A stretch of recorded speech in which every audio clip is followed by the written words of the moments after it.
మీ ఎలాంటి వ్యాపార ప్రకటనలకైనా వెంటనే మా ఛానల్ సంప్రదించండి. అందరికి నమస్కారం. నేను శిరీష. ప్రస్తుతం మనతో పాటు ఉన్నారు ప్రముఖ ఆధ్యాత్మికవేత్త శ్రీమతి బట్టిప్రోల విజయలక్ష్మి గారు. అమ్మతో మాట్లాడదాం. నమస్కారం అమ్మ. నమస్కారం అమ్మ. అమ్మ, జనరల్గా అందరికీ తెలిసో తెలియకునో భయం అనేది వస్తూ ఉంటుంది. తెలియకుండానే కొంతమందికి విపరీతంగా భయపడుతుంటారు. ఎందుకు భయపడుతుంటారో వాళ్ళకు కూడా తెలియదు. మరి దీనికి అర్థం ఏంటంటారు? ఒకవేళ మానసికంగా వాళ్ళకి ఏదైనా ప్రాబ్లం ఉండి భయపడతారంటారా, లేకపోతే ఆధ్యాత్మిక పరంగా చూసుకుంటే ఇది దేనికైనా సంకేతం అంటారా భయానికి? భయం ఎప్పుడు రెండు రకాలుగా ఉంటుంది. ఒకటి ఉన్నది పోతుందేమోనన్న భయం, రెండోది కావాల్సింది రాదేమో అన్న భయం. అంటే కోరుకున్నది చేరదేమో, మనకి దక్కదేమో అన్న భయం.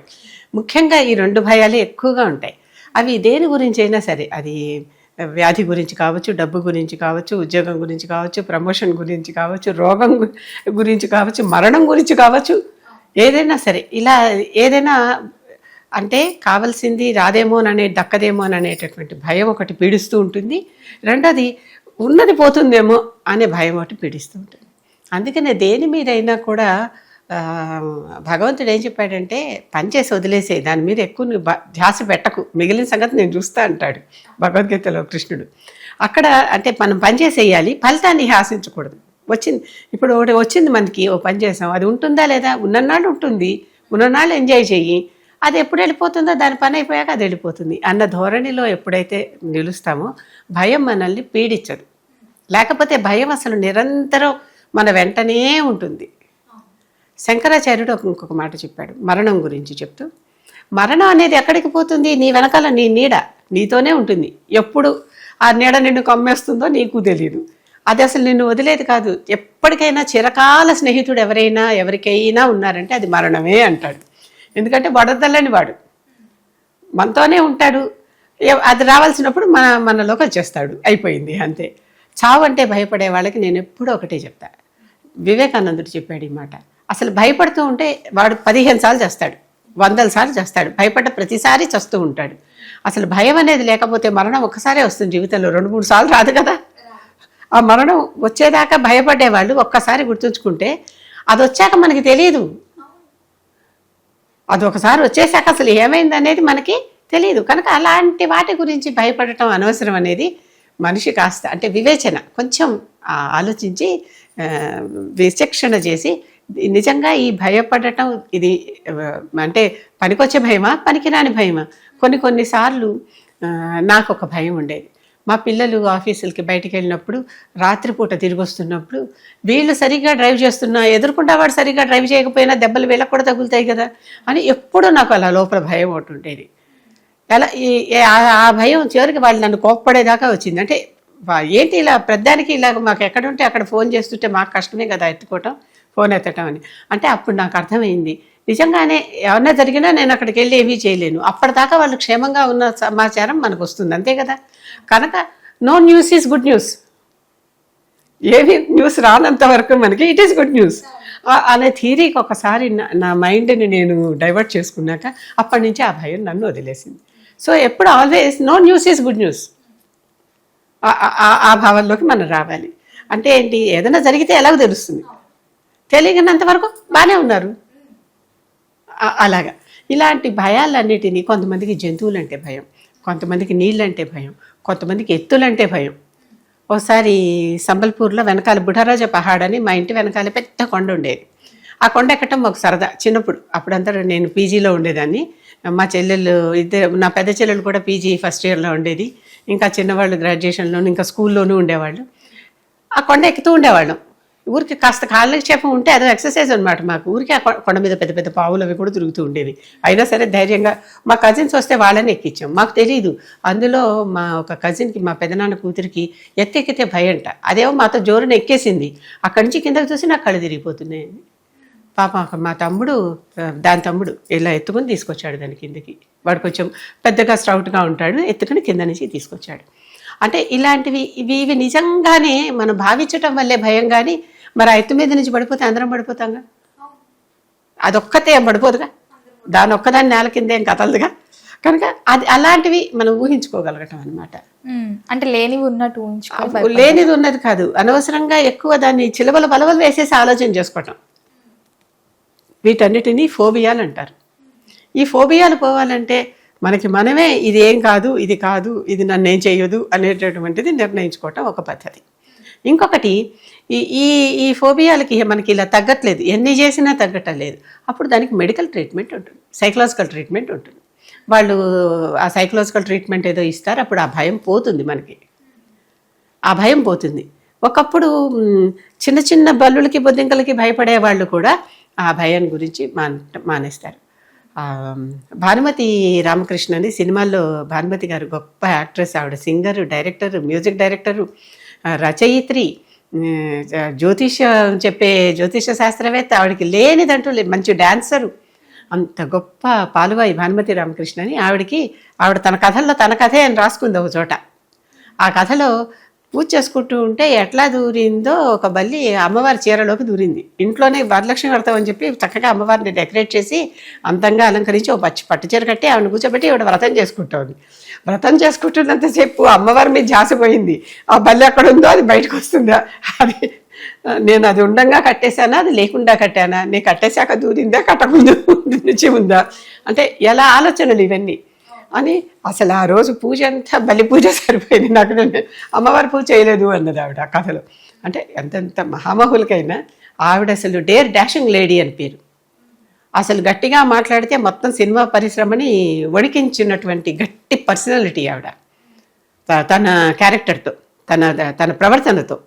అలాంటి లేడీ ఒక చిన్న బల్లికి భయపడిందంటే ఆశ్చర్యం వేస్తుందంటే ఆశ్చర్యం కాదు, ఎంతటి వాళ్ళైనా ఎక్కడో చోట ఒక భయం ఏదో ఉంటుంది. కానీ ఆ భయాన్ని జయించాలి. ఆ భయాన్ని జయించడానికి ఒక్కొక్కసారి మనకి మనమే సెల్ఫ్ సజెషన్స్, ఆటో సజెషన్స్ ఇచ్చుకుంటూ ఉండాలి. అది మన ఏం చేయదు, మన జోలికి రాదు, అది కూడా ఒక ప్రాణి, దాని దారిన అది పోతుంది, నా దారిన నేను పోతాను లాగా అలాంటివి ఇచ్చుకోవాలి. కానీ ఈ మరణ భయం అనేది ఉంది, సాధారణంగా బాగా జబ్బుతో ఉన్న వాళ్ళకి, వయసు పైబడిన వాళ్ళకి ఈ భయం వస్తుంది.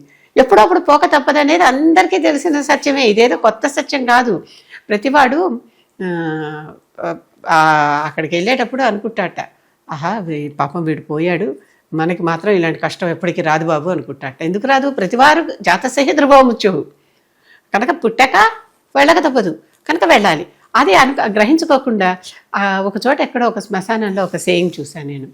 ఏమని, ప్రతివాడు ఇక్కడికి ఎన్నోసార్లు వచ్చానని తెలియక ఇదే మొదటిసారి వచ్చానని అనుకుంటూ ఉంటాడు అని. అంటే ఆత్మ చాలాసార్లు పోతూ ఉంటుంది, వస్తూ ఉంటుంది. శ్మశాన విజిట్స్ అనేవి అంతే కదా. ఈ శరీరం ఉన్నంతసేపు, ఈ శరీరం పోయినప్పుడు మళ్ళీ వెళ్ళాల్సిందేగా, మళ్ళీ కొత్త శరీరం ధరించాక మళ్ళీ వెళ్ళాల్సిందేగా, అలాగా. కనుక ఇది ఎప్పుడైతే మనకు అర్థమవుతుందో మరణం అనే భయం పోతుంది. ఏమవుతుందో వస్తుంది, పోతాం. కాకపోతే మనం పోవటం వల్ల నష్టం ఏమీ లేకుండా మనం కొంచెం ముందర, ఒకవేళ ఎప్పటికప్పుడు నా వల్ల ఇతరులకి నేను చేయాల్సిన కర్మ ఏదన్నా ఉంటే, పని ఏదన్నా ఉంటే అది పూర్తి చేసేసి పోదాము అనేటటువంటిది. ఇంకొకసారి మా జీవితంలోనే ఒక తమాషాగా ఒక అనుకోని సంఘటన జరిగింది తిరుమలకి సంబంధించి. మా వారికి ఏదో జ్యోతిషపరంగా గండ ఉంది అని చెప్పారు. చెప్పగానే ఓ పెద్ద పతివ్రతలాగా నేను మొక్కేసుకున్నా. లాగా కాదు, నేను పతివ్రతని మొక్కేసుకోవడం అంటే లాగా అని ఎందుకు అనాల్సి వచ్చిందో కూడా చెప్తా. ఏమని మొక్కున్నాను, తిరుమల కొండ మీదకి నడిచి వస్తానని మొక్కున్నా. మొక్కునేసరికి సరే బయలుదేరాం. పిల్లలు ఇద్దరు చిన్న పిల్లలు, వీళ్ళు ఎక్కలేరని మా అమ్మ వాళ్ళ దగ్గర పిల్లల్ని పెట్టి మేము ఇద్దరం తిరుమల వెళ్ళాం. కింద తిరుపతిలోనే హోటల్ రూమ్ తీసుకుని సామాన్లన్నీ అక్కడ పెట్టేసి స్నానం చేసేసి తెల్లారుజాము లేచి పట్టుచీర కట్టేసుకుని బయలుదేరి, అంటే కొంచెం ఎండపడే లోపల పైకి వెళ్ళిపోవాలి అనే ఊహ అనమాట. కొద్ది దూరం ఎక్కంగానే ఆ నామాల ఆలయం ఒకటి వస్తుంది, కింద నుంచే కనిపిస్తుంది, అలిపిరా ఏదో అంటాడు దాన్ని. అక్కడ దాకా వెళ్ళేసరికి ఆయాసం వచ్చేయటం మొదలెట్టింది నాకు. అప్పుడు భయం వేసింది, ఈ మొక్కు నేను తీర్చకపోతే మా వారికి గండం అని మొక్కున్నా కదా, మళ్ళీ ఆయనకి ఏమవుతుందో ఇంకొక భయం, ఇదొక భయం. లేదు తెలిసే ఎక్కేస్తే ఆ భయం ఉండదు, మొక్కుకున్నా తీర్చేసా. సాధారణంగా మొక్కున్న వాళ్ళు తీర్చకపోతే చాలా గిల్టీగా ఫీల్ అవుతారు, చాలా అసలు ఆ దేవుడు ఎవరైనా చేస్తాడేమో అని భయపడతారు, చేసినా చేయకపోయినా చేస్తాడని భయపడతారు. నిజంగా మన తప్పు లేకపోతే దేవుడు ఎప్పుడు కూడా ఏం చేయడు, అది తెలుసుకోవాలి అందరూ. అది కొంచెం మెచ్యూరిటీ వస్తే కానీ తెలియదు కదా. అప్పుడు మేము ఇంకా 30sలో ఉన్నాం. సరే ఎక్కడ మొదలెట్టాక అక్కడ దాకా వెళ్ళేసరికి నా వల్ల అడుగు కూడా వెళ్ళలేకపోతున్నాను. మొత్తం కింద నుంచి పై దాకా చెమటలు తడిసిపోయినాయి. అక్కడ ఒక గట్టు ఉంటే కూర్చునేసరికి వచ్చేపోయే వారందరూ ఈవిడ ఏంటంటే ఇంత కష్టపెట్టి నడిపిస్తున్నారు, ఆవిడకి బీపీ ఎక్కి హార్ట్ అటాక్ వస్తుంది అన్నారు. అనేసరికి ఆవిడ నన్ను నడిపించడం కాదయ్యా, ఆవిడ మొక్కును నన్ను నడిపిస్తోంది అని మా ఆయన అందరికీ చెప్తున్నారు.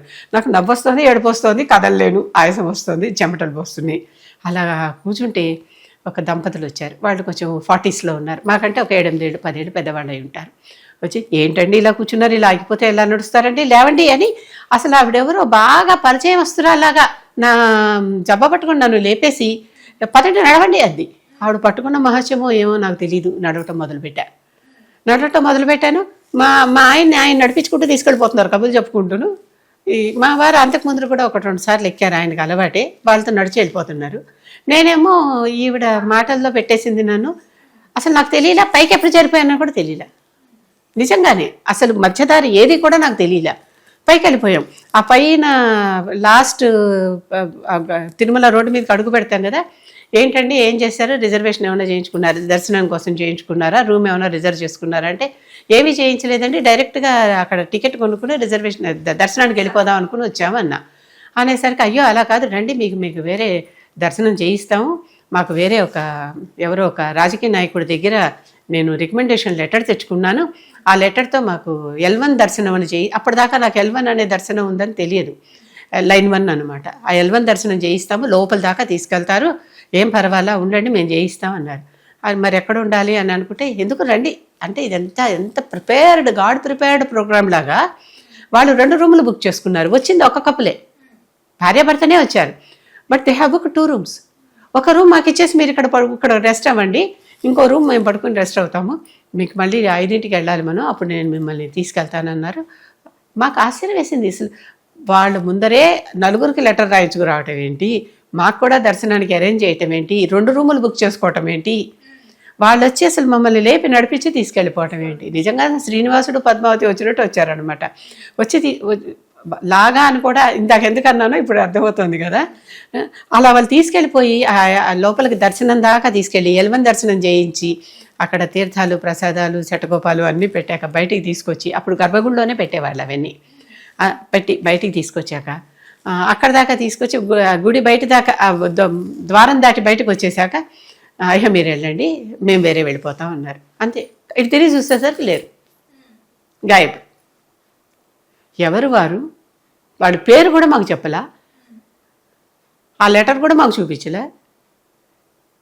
మమ్మల్ని ఇక్కడ ఎక్కడో నిస్సహాయంగా అసలు వెళ్ళలేనేమోనని భయంతో ఆగిపోయాను. మమ్మల్ని పైకి తీసుకెళ్ళి దర్శనం చేయించి ప్రసాదాలు ఇప్పించి గుడి బయట వదిలిపెట్టేసి వెళ్ళండి అన్నారు. ఎంత ఆశ్చర్యం. అంటే నేను ఈ విభాగం ఎందుకు చెప్పానంటే నిజంగానే నిస్సహాయతతో ఉంటే, ద్రౌపది పిలవలా కృష్ణ అని వస్త్రాపహరణం అప్పుడు ఏమీ చేయలేని పరిస్థితిలో, నా భర్తలు ఎంత బలవంతులైనా ఈ ప్రస్తుత క్షణంలో నన్ను రక్షించలేరు, నన్ను నేను రక్షించుకోలేని స్థితిలో ఉన్నాను. కృష్ణ అని పిలవంగానే మరి కృష్ణుడు వచ్చి వస్త్రాపహరణాన్ని ఆపాడు కదా, జరగకుండా ఆవిడకి వస్త్రాలు ఇచ్చాడు కదా. అంటే మనలో అంత ఆర్తి, అంత నిస్సహాయత, తప్పనిసరిగా ఇది చేసి తీరాలి, చేయకపోతే ఏం తప్పో ఏం దోషమో అని భయపడేటప్పుడు దేవుడు వచ్చి కాపాడతాడు. ఆ స్థితి రావాలి. అంటే అంత ఐఎమ్ హెల్ప్లెస్, ఇక నువ్వు తప్ప నాకెవరేం చేయలేరు అనేటటువంటిది, దాన్ని సర్వస్య శరణాగతి అంటారు. ఆ శరణాగతి ఎప్పుడైతే చేస్తామో దేవుడికి స్వచ్ఛమైన మనసుతో చేయాలి. అంతేగాని నేను అన్నీ చేసిన నా దగ్గర ఇంత డబ్బు వెనకాల పెట్టుకుని నాకు 5 రూపాయలు లేదు దేవుడా ఇస్తావా అనకూడదు. ఎవరిని రిసీవ్ చేసుకుంటున్నాము, వచ్చి జరుగుతుంది చేస్తారు, జరిగింది. వాళ్ళెవరో ఇప్పటికి ఇన్నాళ్ళ తర్వాత కూడా నేను 30 ఏళ్ళ తర్వాత తలుచుకుంటున్నానంటే ఆలోచించు. 30 ఏళ్ళు 40 ఏళ్ళు తర్వాత ఇప్పటికి తలుచుకుంటున్నానంటే ఆలోచించు. అది నిజంగానే దేవుడు పంపించిన సహాయం. దైవం మానుష రూపేణ అని చక్కగా శంఖచక్ర గదాపద్మాలతో ఆయన ఏం వచ్చి మనని తీసుకెళ్ళాడు, కానీ ఇంకోళ్ళ రూపంలో వచ్చి మాత్రం తప్పకుండా సహాయం చేస్తాయి. అది కనుక భయాన్ని పోగొట్టుకోవటానికి వైద్యాలు ఇవన్నీ ఎన్నున్నా దేవుణ్ణి కూడా నమ్ముకోండి. ఎప్పుడు మీ చేత ఇంకేమి కానప్పుడు ఊరికే దేవుడా అంటే కాదు, పాప ఆయనకి ఇవే మన కొండలెక్కించి దించడానికి. అప్పుడు ఆ సందర్భంగా ఇంకెప్పుడు కూడా నేను కొండలెక్కను, ఈసారి మాత్రం నన్ను ఎక్కించు, ఇంకెప్పుడు ఎక్కనని మొక్కుకుంటున్నాను అని మొక్కాను నేను, ఇంకెప్పుడు ఎక్కనని మొక్కుకుంటున్నాను, ఇప్పుడు మాత్రం ఈ మొక్కు తీర్పించు అని దండం పెట్టి అప్పుడు వచ్చారు వాడు. అంటే అంత నిస్సహాయ స్థితి నాకు వచ్చింది ఆ క్షణంలో. అప్పుడు వచ్చారు, ఖచ్చితంగా జరిగింది. అమ్మ, ముఖ్యంగా కొంతమంది అంటుంటారు కదా, నువ్వు పూర్వ జన్మలో ఏదో పాపం చేసుకున్నట్టున్నావు, అందుకే ఈ జన్మలో నువ్వు ఇంత అనుభవిస్తున్నావు అని అంటుంటారు. అది నిజం అంటారా? పూర్వజన్మ కృతం పాపం వ్యాధి రూపేణ పీడతి అని, వ్యాధి రూపాల్లో పూర్వజన్మ కృతం పాపం అంటే కింద జన్మల్లో చేసుకున్న పుణ్యం వ్యాధి రూపాల్లో బాధిస్తుంది అని చెప్తుంది శాస్త్రం. వ్యాధి, రోగాలు అంటే వ్యాధి అంటే ఏమిటి? ఎప్పటికీ ఎడతగని వ్యాధి, అది ఉంటూనే ఉంటుంది. కొంతమంది కొన్ని పట్టుకుని వదలవు చూడండి, అలాంటివి. అంటే మందుకి మాకుకి తగ్గనటువంటి రోగాలు ఉంటాయే, అటువంటి వాటిని వ్యాధులు అంటాం. ఆది వ్యాధులు, ఆది అంటే మానసిక, వ్యాధి అంటే శారీరక, ఇవి రెండు బాధిస్తాయి అన్నమాట వాళ్ళని. అంటే ఊరికే దేన్ని చూసినా భయపడటం, దేన్ని చూసినా కలవరపడటం. కొంతమంది అసలు ఎవరన్నా బెల్ల కొడితే తలుపు తీయటానికి భయపడతారు, అవతల ఎవరు ఉన్నారా అని. ఇలాంటివి అంటే కొన్నిటి కారణాలు ఉండవు, కారణాలు లేనటువంటి భయాలు ఇలాంటివి వస్తున్నాయంటే మాత్రం పూర్వజన్మ కృతం పాపం. ఆ పాపం పోవాలంటే, దానికి ఆ వ్యాధులు పోవాలంటే, అటువంటి అతి వ్యాధులు మనల్ని బాధించకుండా ఆపాలంటే మందులు తీసుకోవాలి, లేదా జపాలు చేసుకోవాలి, దానాలు చేసుకోవాలి, హోమాలు చేసుకోవాలి. ఇవి చేస్తే చాలా వరకు నిదానిస్తుంది. మొత్తం పోతుంది అనిపించదు, ఎప్పుడైనా అనుభవించాల్సిందే, అనుభవించక తప్పదు ఏదైనా. కాకపోతే ఆ తీవ్రత తగ్గుతుంది. అంటే ఎండలోనే నడుస్తాం, ఓ గొడుగు దొక్కుతుంది అనమాట, కాళ్ళకో చెప్పులు తలకో గొడుగు వస్తుంది అనమాట. ఎండలో నడవటం తప్పదు. అర్థమైందా? అది అమ్మ మొత్తం మీద మాకు తెలియని ఎన్నో మంచి విషయాలు తెలియజేసినందుకు ధన్యవాదాలమ్మా.